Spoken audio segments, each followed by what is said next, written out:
Frédéric Lopez, l'animateur à la rescousse d'une fan victime d'un brouteur. Victime d'un brouteur, une femme a pu compter sur l'aide de Frédéric Lopez pour prendre conscience de la situation. Malgré la forte médiatisation de l'affaire d'Anne de Neuchâtel, arnaquée par un homme se faisant passer pour Brad Pitt, les brouteurs continuent de sévir massivement sur Internet. Dernière victime en date, Marie-Josée. Selon les informations de Voici, cette dernière aurait été piégée par un individu usurpant l'identité de l'animateur Frédéric Lopez. Derrière ce faux profil se cachait en réalité Christ, un Ivoirien de 28 ans. Peu à peu manipulée et mise en confiance, Marie-Josée aurait fini par prendre une décision radicale. Celle de quitter la France pour se rendre à Abidjan, en Côte d'Ivoire. Toujours d'après Voici, cette relation factice aurait entraîné une perte financière estimée à près de 100 000 € pour Marie-Josée.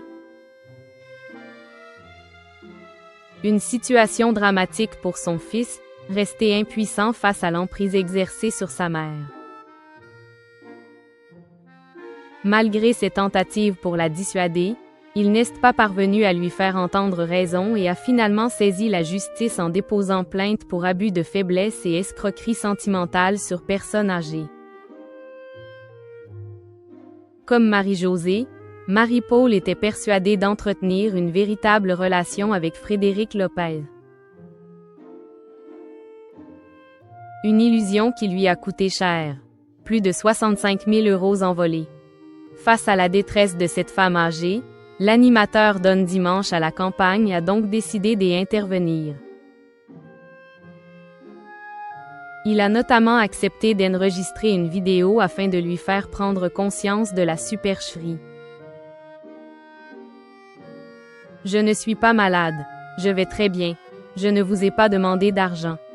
Je ne vous demanderai et je ne demanderai à personne de l'argent, a-t-il expliqué à Marie-Paul.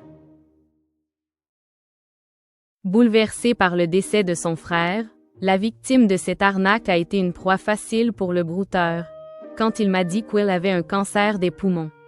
Mon frère est mort d'un cancer des poumons. Par chance, Marie-Paul aurait finalement pris conscience de la situation grâce à Frédéric Lopez. Un moment dévoilé le 31 janvier dernier dans Grand Reportage sur TF1. Bien que croquée, elle n'a toutefois pas souhaité porter l'affaire en justice et n'a donc pu récupérer son argent.